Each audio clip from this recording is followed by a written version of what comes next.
তাকবীর, নারে তাকবীর। বাংলাদেশ শ্রমিক কল্যাণ ফেডারেশন, শ্রমিক কল্যাণ ফেডারেশন।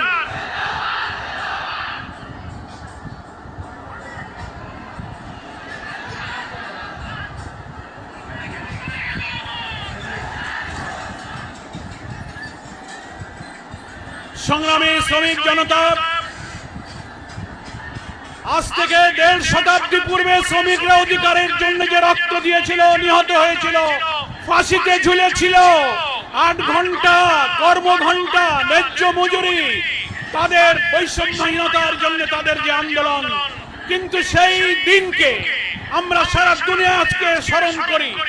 আন্তর্জাতিকভাবে আইন হয়েছে, শ্রমমন্ত্রী হয়েছে, শ্রম দপ্তর হয়েছে, আইএলও হয়েছে, অর্ডিন্যান্স হয়েছে, আইআরও হয়েছে।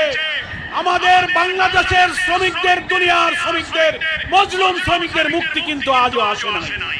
কিন্তু আমরা ভুলে গেছি মানুষের তৈরি করা শ্রমনীতি নিপীড়িত, দুঃখী, ক্ষুধার্ত শ্রমিকের মুক্তি দিতে পারে না। শ্রমিকের মুক্তির জন্য আজ থেকে 1,500 বছর আগে আমাদের প্রিয় নবী, মজলুমের নবী, 10 শ্রেণীর শ্রমিক, দুঃখী মানুষের প্রিয় নেতা মুহাম্মদ মুস্তাফা সাল্লাল্লাহু আলাইহি ওয়াসাল্লাম যে অবিস্মরণীয় অনুপম শ্রমনীতি উপহার দিয়েছিলেন, আজ যদি সেই শ্রমনীতি আমরা বাস্তবায়ন করতাম, আমাদের মজুরি, কর্মঘণ্টা, সমস্ত অধিকার আমরা ফিরে পেতাম। প্রিয় নবী বিদায় হজের ভাষণে, কাবার চত্বরের ঐতিহাসিক ভাষণে যে সমস্ত অধিকারের কথা তিনি দুনিয়ার মজলুমের জন্য উপহার দিয়ে গেছেন, পবিত্র হাদিস গ্রন্থে সেগুলো বিস্তারিত বলা হয়েছে। আল্লাহ রাসূল সাল্লাল্লাহু আলাইহি ওয়াসাল্লাম বলেছেন, শ্রমিকের অধিকারের জন্য তার কাজ শেষ হবার সাথে, ঘাম শুকাবার সাথে সাথে তার মজুরি প্রদান করো। মজুরির পরিমাণ নির্ধারণের জন্য আজকে আমরা 10,000, 20,000, 25,000 টাকার পে স্কেলের কথা বলি, ন্যূনতম মজুরি।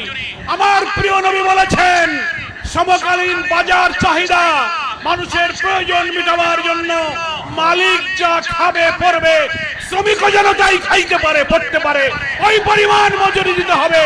দুনিয়ার কোন শ্রমনীতি, সমাজতন্ত্র, পুঁজিবাদ, ধর্মনিরপেক্ষতা, জাতীয়তাবাদ, কোন শ্রমনীতিতে শ্রমিকের এই উন্নত মজুরির কথা বলা হয়নি। মালিক যা খাবে পড়বে, শ্রমিকও যেন তাই খাইতে পারে, পড়তে পারে।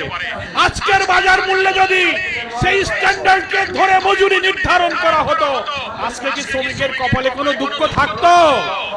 1968 সালে শ্রমিক কল্যাণ ফেডারেশনের জন্ম, তারও আগে এই দেশে 60-এর দশকে বামপন্থী কমিউনিস্টরা শ্রমিক ময়দান দখল করার জন্য লাল পতাকা তুলে ধরে সমাজতন্ত্র কায়েম করো। তারা বলেছিল trade union is the school of communism.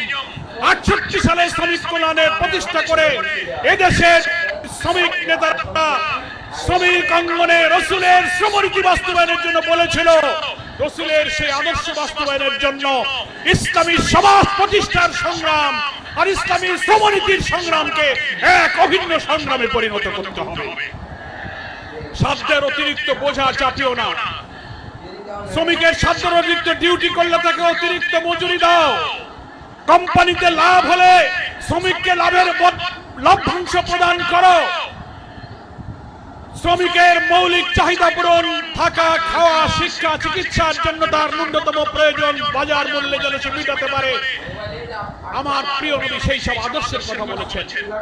তাই বাংলাদেশ শ্রমিক কল্যাণ ফেডারেশন এই অনুপম শ্রমনীতির জন্য একটি নতুন ধারার ট্রেড ইউনিয়ন রাজনীতি শুরু করেছে।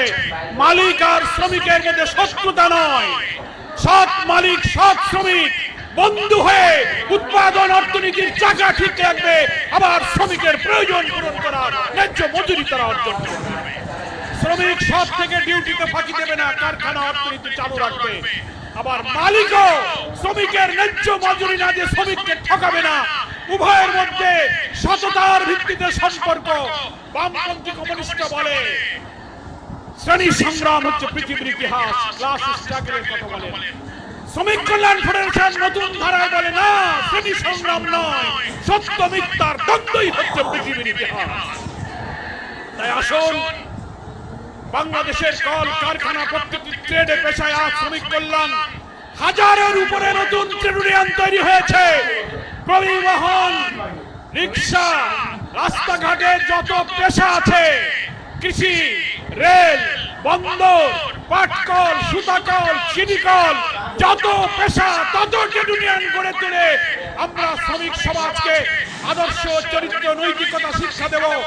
আর ইসলামী সমাজ কল্যাণ রাষ্ট্র প্রতিষ্ঠার মধ্য দিয়ে ইসলামী শ্রমণীর সংগ্রামকে এগিয়ে যাব। একটা কথা বলি, যদি আমরা মনে করি এই রাষ্ট্র, এই সমাজ, এই দেশ, এই পার্লামেন্ট যে আইনে চলছে এটা যদি অব্যাহত থাকে, এর ভিতর দিয়ে আমাদের আলাদা শ্রমিক এবং ইসলামী শ্রমিকের সংগ্রাম কিন্তু সফল হবে না। একই সঙ্গে কল্যাণ রাষ্ট্র, ইসলামী সমাজ প্রতিষ্ঠার সংগ্রাম আর ইসলামী শ্রমণী প্রতিষ্ঠার সংগ্রাম এক এবং অভিন্ন সংগ্রামে পরিণত করলে আমাদের কাঙ্ক্ষিত স্বপ্ন ইনশাআল্লাহ পূরণ হবে।